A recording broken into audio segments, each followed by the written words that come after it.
Hey, it's David. Welcome to Social Saturday. Recently, I was lucky enough to meet two beautiful women who started flying the same year in 1956. They were both based at New York's Idlewild Airport, and they both flew Paris. And they both started on the Stratocruiser. Now, neither one of these women remember, or at least they don't think they've ever met each other, even though they were based the same year at the same airport. So I'm going to do two Social Saturdays. The first one on the Stratocruiser, and the second one interviewing the next young lady on the Stratocruiser. So I hope you enjoy. Now, if you're looking at some of these photos, this young woman was the tallest stewardess hired at Pan Am. And you can tell in the picture she stands well above everyone else. Now, in the picture of me with her, I made her squat down so that I looked a little taller than she was, because she still has quite a bit of height. Hope you enjoy and have a great day.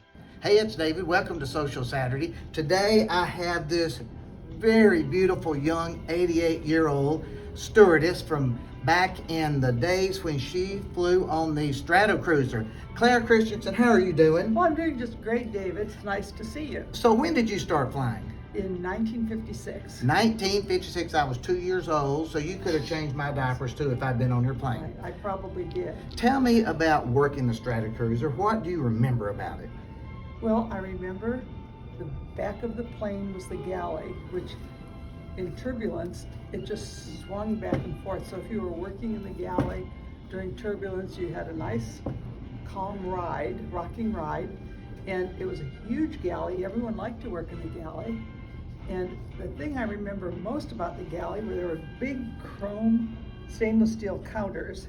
And one time I flew with a German steward that had gone through World War II, obviously, and he loved to use the leftover champagne to swab down the galley, because we had to throw out the leftover bottles anyway. And he thought, this is really the height of luxury, to be able to swab down the galleys with champagne. And what flight was that when you were in New York, right? Yes. And it was like how many hours to get to Paris or wherever you were flying then? Well, the President's Special usually flew from from New York to London, and then on to Dusseldorf, I think, and New York to Paris. Okay. And it was flight 100 and 101 coming back, I think.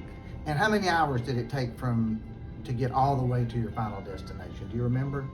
Well, gee, I don't think we ever went nonstop. I think we usually stopped at Gander or Shannon.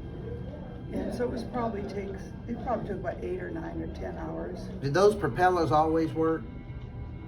Well, when I flew out of the West Coast to Honolulu, which is, of course, is the longest overwater stretch without any place to stop in between, we used to laugh that the chances of landing in Honolulu with all 4 propellers going was remote. So you usually landed with 3, right? Usually landed with at least 3 going, yes. So later you flew out of Seattle.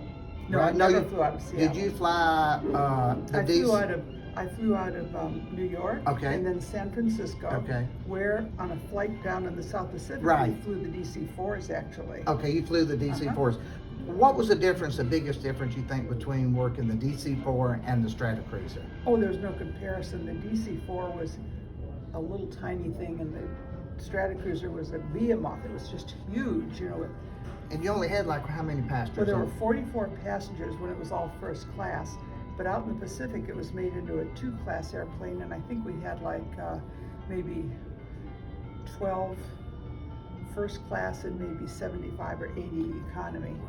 And so you went in and did recruiting or something, or into management later on, didn't you? Well, I flew for 13 years, and then I went into management as a supervisor, and I retired in 1982 as the manager of flight service personnel, I think, in New York.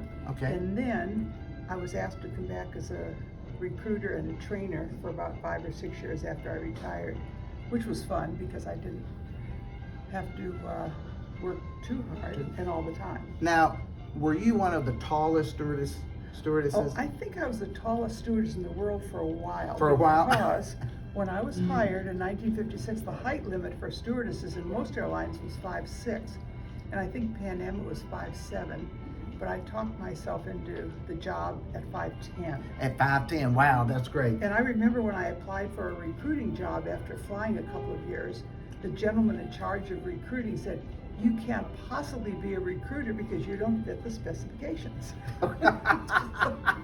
But anyway, then later on, the height limit was raised, and I was no longer the tallest stewardess in the world. Well, I tell you what, Claire, you look remarkable for your age right now. Thank you, and David. Just to be able to talk and hear the history of flight attendants that worked the Stratocruiser and the DC-4s and all those other aircraft, well before my time, is just a joy. I know, it's just a joy. So thank you for joining me on Social Saturday, and the best of luck to you. Thank you very much. You're welcome. Bye-bye.